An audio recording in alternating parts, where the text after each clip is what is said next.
Hey everybody, Sci-Fi Modeler here. Just want to do a quick video on one of my newest builds I'm working on, the MPC Millennium Falcon in 1/72 scale. This kit just came out at the end of 2023, and it's sort of a remake of an old kit that was put out there in 1978. And they made some new parts for the sides to make the Falcon look a little proportionately more accurate. And this is a decent kit. You know, I pretty much have assembled the exterior. I haven't glued these halves together yet, but wanted to get all the stuff on there so I can get ready for painting. This kit, I mean, has some seam issues. You know, you'll have to put some putty here or there, but nothing major, because you're not going to light up the entire interior like you would, let's say, a Star Trek ship. You're just going to light up the engines and the cockpit, and in my case, headlights and some additional lights, landing lights around the perimeter. But I'll leave that for another video. So, like I said, this one's 1/72 scale. It's about between 60, 70 bucks, which is a lot less expensive than the fine molds and or the Bandai kits. Now, I have a Bandai kit, but I didn't want to touch it because I wanted to get more proficient in painting and stuff. So I figure, hey, this is a perfect canvas to play around with a little bit and see if I can make this look halfway decent, and then see what I like, didn't like, and then go ahead and do the Bandai one. So, looking around the internet, well, before I say that, looking at the clear parts, you see here, that is the cockpit, the rear door of the cockpit. So, that is not the Millennium Falcon. That looks like a submarine, okay? So, that just was not going to do. So, I looked on the internet, and I found that Paragraphics makes this photo etch kit, and this one's specifically for the fine molds, 1/72 scale.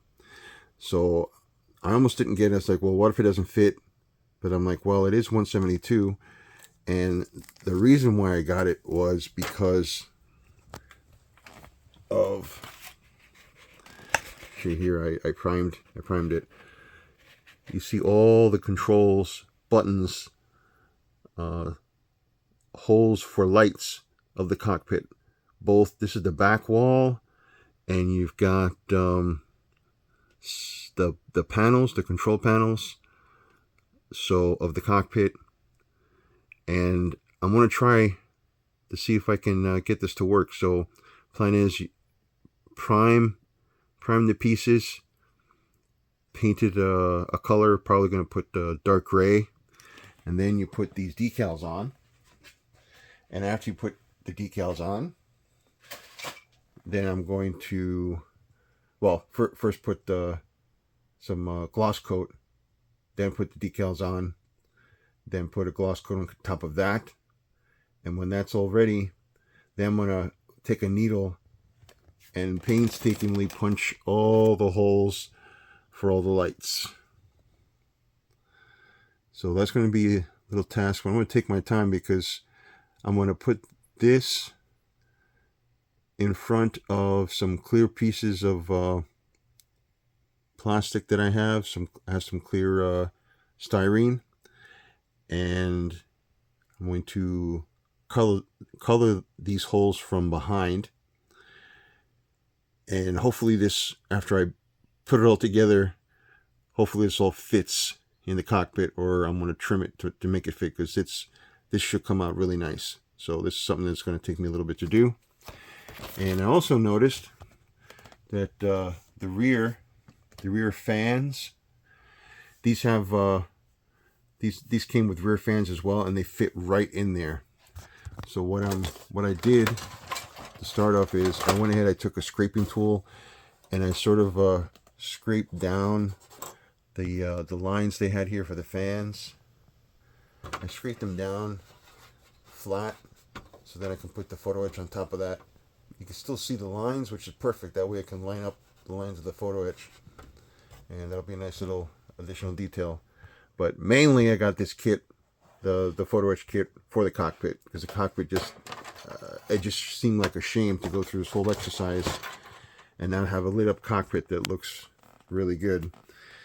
So that's where I'm at. I'm going to probably install the 2 headlights. Oh, the clear parts, these come in blue for the engines. And what I usually do is I take some sandpaper and I sand, in this case I sanded both sides, the outside and the inside, to make them opaque. And then I'm going to run a string of Pyrographics LEDs, and these are the HD ones, which are basically twice as many LEDs per inch as their standard ones. And I've already tried that. It lights it up really well, and by sanding these down, it diffuses the light quite a bit. It's really good. So there were a few issues with the instructions, like the arms of Han Solo and Chewie were incorrectly marked. So basically, the bigger arms are Chewie's, the smaller arms are Han Solo's. So it wasn't that big a deal. So, and I went ahead, and this came with this decoration guide. I went ahead and just framed this. I mean, this looks really awesome. But this shows where all the decals go, so on and so forth. So I went ahead and I looked at some videos online. So I want to give a heads up to All Scale Trek channel. He did a video on this build, and so I'm taking his advice on a lot of the lighting options for this Falcon. And this will be the first time I ever use fiber optics, so that should be fun. Also, as far as the painting, I'm following the videos that Model Making Guru put in for the Bandai kit.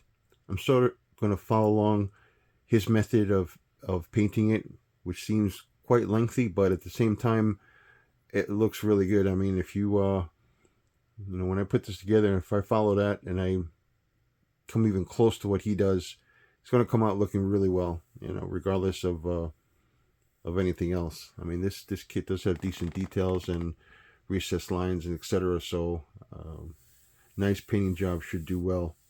I'm probably going to paint the top half and the bottom half separately before I put them together.